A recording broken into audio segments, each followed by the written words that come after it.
So bouncing off the president's Twitter thought balloon, can a tariff-free world work? He called to drop all tariffs, barriers, and subsidies. Stefan Selig is the former United States Undersecretary of Commerce for International Trade. What about that? How would that work? Can it? Well, it would certainly be aspirational, Liz. And as Blake said, we went a long way towards trying to get there with our transatlantic trade and investment partnership. I spent countless hours and days in Brussels working on that, which would have largely eliminated most of these tariffs. And unfortunately, when this administration took place, it pushed that off. So I think it would be a lot to do. And in the context of everything we're doing with China and NAFTA, I'm not particularly optimistic that we're going to get there anytime soon. But wouldn't President Trump and, for that matter, Treasury Secretary Stephen Mnuchin have known what Cecilia Malmstrom had already talked about, which was, of course, that she didn't believe they were serious simply because this issue had arisen once before, but they couldn't drop tariffs entirely because of U.S. laws that have already been put into place that protect U.S. industry? Exactly right. What are those laws? Well, they are a whole bunch of them? Yeah, there's a whole bunch of them. And as you know, we have very high levels of tariffs on light trucks that protect our U.S. domestic industry. And so it's not clear at all. Those include SUVs, by the way. Exactly. And a huge percentage of the profits for General Motors, which you just mentioned in your introduction.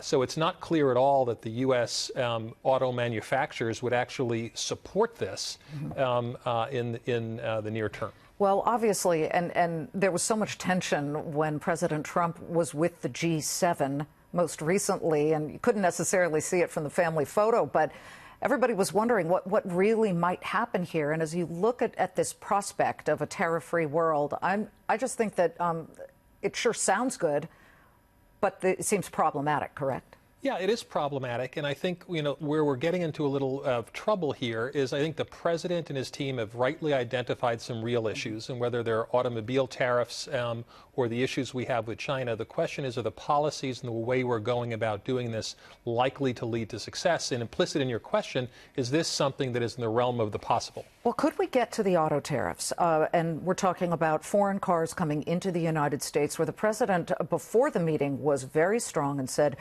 we're going to make it even, because right now, foreign cars coming into the U.S., they're only hit at 2.5% of levies. But our cars going to them are 10%.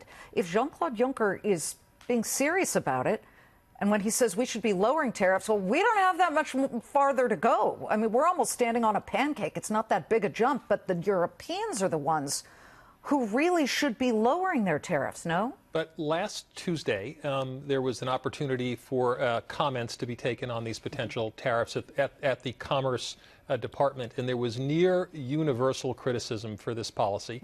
And in fact, if you think about it, if we were to raise our tariffs in the ways that the presidents have suggested, that could increase cars that we import by something like $6,000 per vehicle and even $2,000 per vehicle when they're domestically manufactured. I just want to quickly mention Whirlpool, because yes, we're talking about cars, but we've already seen Whirlpool getting hammered yesterday, and then I think it's down another 4% or so. At least today, it's been getting hit very hard, not because of the washing machine tariffs that President Trump put into place in January to help a company like Whirlpool, but because of the steel and aluminum tariffs. And I think, Liz, this goes to the point about how these large global multinational companies are going to be impacted because of their supply chains. And as a result of that, the question is going to be, is the pain that companies like Whirlpool and GM going to experience in the near term, is the light going to be worth the candle? Because at the end of this road, we're going to end up in a better place. And tariffs have not proven an effective way to do that. Stefan Selig, well, I hope at least Jean-Claude Juncker puts his money where his mouth is. And yes, we should be lowering tariffs, not raising them. Good to see you. Thank you. Thanks, Liz. Very much.